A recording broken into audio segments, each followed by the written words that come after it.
Hi friends, welcome to my channel. My name's Fiddle. Today we're going to be making breakfast in miniature. As always, don't forget to check the link in the description. That will take you to the Scavenger Hunt where you will find the list of supplies and materials that you need to make this breakfast for yourself.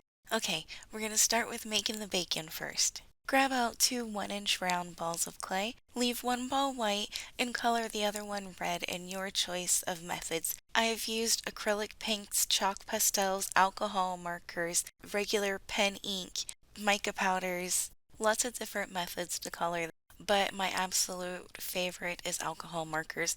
I feel like I have the best control and I can get the color that I want this way. One thing to keep in mind while you're coloring your clay is that it does get darker when it dries.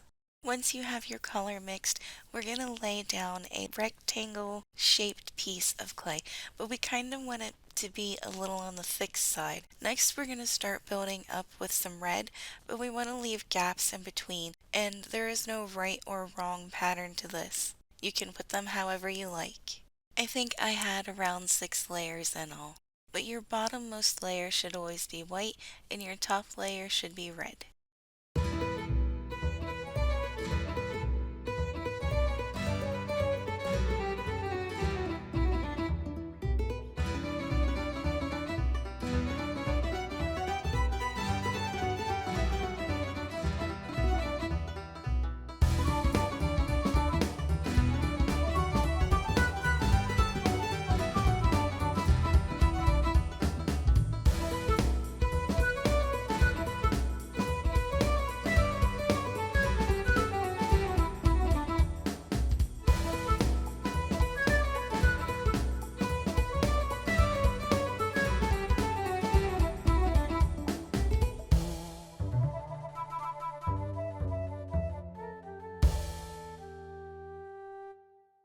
Once you have your layers built up, we're going to start shaping it so it's smaller and bacon sized. There are quite a few things to keep in mind while you're doing this, and some of them are going to sound very contradictory because I'm going to do exactly what I say not to do, but I'll explain. One, you don't want to roll it along the table or in your hands until at the very end, because that will put too many twists and turns in it and it'll start blending the colors together too much and you won't be able to tell that there's a separation. Secondly, only cut and restack once if at all. The more times you cut and stack, the more layers you're going to get, and that will again start to blur your colors together. The best way to get it to the size that we need is to hold it in your hands and squeeze the sides into a square shape. The other method is to lay it on your surface and use your 3 fingers to squeeze along it, although this will sometimes make the shape go a little bit wonky. But when that happens, you can turn it to one of the other sides and start the process all over again. I alternate back and forth between the two methods. Once you have it the size that you want, roll it out like I said not to do before, just a few times. I actually did it a little too many times, maybe 1 or 2 rolls like that. You do want a few squiggles in there, but you don't want it to be so twisted like a candy cane. Now you're ready to roll it out. You're going to want it to be a little bit thicker and just a smidge bit bigger than what you want your end size to be. It will shrink in the drying process. I like to mush the cut in together to give it kind of a rounded edge like bacon does. Hold the clay in your fingers and use a small ball tool to push the clay back and forth against your fingers. You want to do this in the accordion style where you push against one finger on one side and then you push the clay over and then do it on the opposite. And you can kind of give it a little bit of an up push. You'll see it, I think, in this next bit where when I push in, I kind of go up with the hook and it gives it more of a flowy curve. And the wonkier it looks, the better. You want to give a lot of detail so that way you can really see that it's supposed to be bacon. Kind of how animators do. They exaggerate certain body parts or certain movements. Doing the same thing in sculpting can give you the same results. And repeat the process until you've used up your clay or you have as much bacon as you want, either or. And you can always wrap it up in plastic and put it in a sealed container and come back to it later if you ever want to make more. That's what I did. Because our bacon's so thin and small, it won't take very long for it to dry. I would say 6 hours and you should be good to go to move on to coloring. I wish that I could zoom in even further to give you more detail, but unfortunately that's as far in zoomed as I can get. But anyway, what you want to do is take a brown color and just scrape it over the edges of the bacon. This will make it darker at the edges and it'll kind of bleed towards the center of the bacon, although not very far because we just want the edges to be crispy. Unless you want your bacon extra crispy, and if so, then go for it. When you're happy with the way your bacon looks, there's only one thing left to do, and that is to give it a clear coat. Now that I think about it, I don't think I put fingernail polish on the Scavenger Hunt. Sorry about that. But yeah, clear fingernail polish and it'll give it the shiny, greasy look that bacon has. Or you can forego the brown coloring altogether and keep raw bacon for before and after cooking photos. Now that we've got bacon done, let's move on to the pancakes. I already had some yellow clay mixed up, but I used a yellow alcohol marker and just the slightest bit of a tan color. And then start with another example of what not to do. When you are rolling out your clay, you don't want to pick it up and move it, unfortunately, because that's when the warping starts to happen, even before it dries.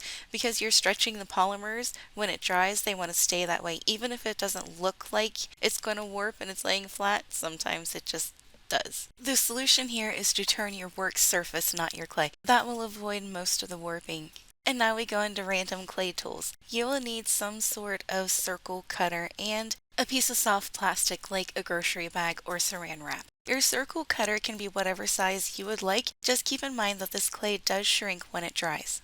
Wrap the plastic over the end of your cutter and cut down into the clay. You want to hold it tight in your fingers, but not so tight to where your pancakes are almost completely flat. Cut out as many as you can on your one piece of clay. Pull the excess off and you can roll it again and keep using it until you've used all your clay. Or you make as many as you need. But don't lift up your pancakes, or at least try not to. I know that sometimes during the cutting process the clay can get stuck to the plastic. If that happens, you can add a little bit of coconut oil or lotion to the plastic that you're touching the clay with. When you've pulled all the excess off, we're going to use a toothbrush or a brush tool of some sort. And we're going to make tiny divots in this. We don't want to gouge it, and we want to go straight up and down when we're doing this, because if we go side to side, that will pull the holes wider and change the appearance of the pancakes. The amount of speckles you add is completely up to you. I always suggest looking at a reference. We need to let these dry completely before we even move them. As you can see, a few in that batch did warp. But that's okay, they're still usable. You could put that on the stack and it'd be hanging halfway off and it would look really cute. Even though it's not perfect, I'm still going to keep it. Once they're dry, if you have any burrs from where you cut them or any funky edges, you can use a nail file and sand them away. Now we can move on to cooking them. I used a mahogany, I believe, alcohol marker. And an interesting side note, putting the marker in with the clay before it's dry results in a darker dry, but when you put it on after the clay is dry, it's lighter. Usually pancakes have dark circles in the center and then just the very edge. You could use a colorless blender marker to blend the lines if you wanted to. Okay, now we're ready for butter. I would suggest not putting it on the top of all of them so that way you can make stacks if you wanted. I think I put most of mine into stacks of 2. To get the yellow color, I used a pale cream color marker, but you can use a regular yellow and build your color up that way. We want our butter to be really thin, but not so thin that it becomes see-through. Then add a dab of glue to the pancakes that you want to have butter on. And then my head was in the way for most of the clip, so you can barely see what I'm doing. But anyways, you want to cut teeny tiny squares out of the clay and set them in the glue. It's okay if you have a little glue overage. It kind of gives the butter the look that it's melting and gives it a bit more realism. Here's what it looks like with the butter, and we'll be getting to the eggs soon. But first we're going to add some syrup to our pancakes. And for that we'll need chalk pastels in a red and brown color. Mix up a small amount of resin by the directions on the package. I mixed extra so I could make some brown glass bottles. I don't have a brown alcohol ink that I would be able to mix with the resin, so that's why I went with chalk pastels. If you know of or have a different way that you can mix that color, then go for it. Once you have your colors set, we're ready to stack our pancakes. On a resin-safe surface, set down one pancake, put a tiny dollop of resin on top of it. Then sandwich another one on top of that. If you want to make your stack higher, go ahead, but save your buttered ones for the top. Then add a bit more resin and let them cure.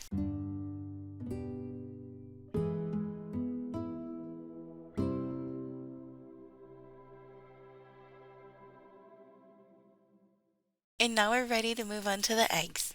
Start with a large pea-sized ball of white clay. Roll it around in your fingers a little bit to get rid of any lines, then pat it down on your work surface. We don't want to flatten it all the way, but we want it to be flattened down just a bit.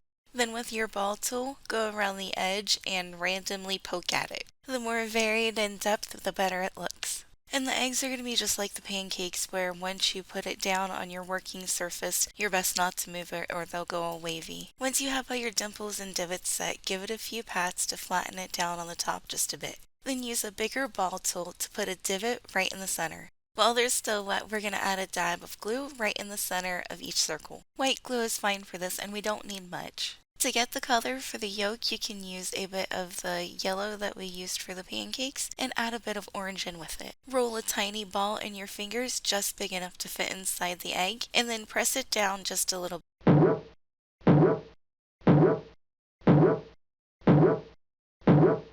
We need to let them dry completely before moving on to the next step. Usually that's around 24 hours or so. Once they're dry, it's time to make them look like they're cooked. I'm using the same mahogany marker that I did before and going around the edges like we did with the bacon. The last thing we need to do is give them a coat of clear fingernail polish to give them a shiny look. And with that, it brings us to the end of our tutorial. I hope this gives you some ideas on how to work with cold porcelain clay. Thank you, Ginger, and I'll see you next time.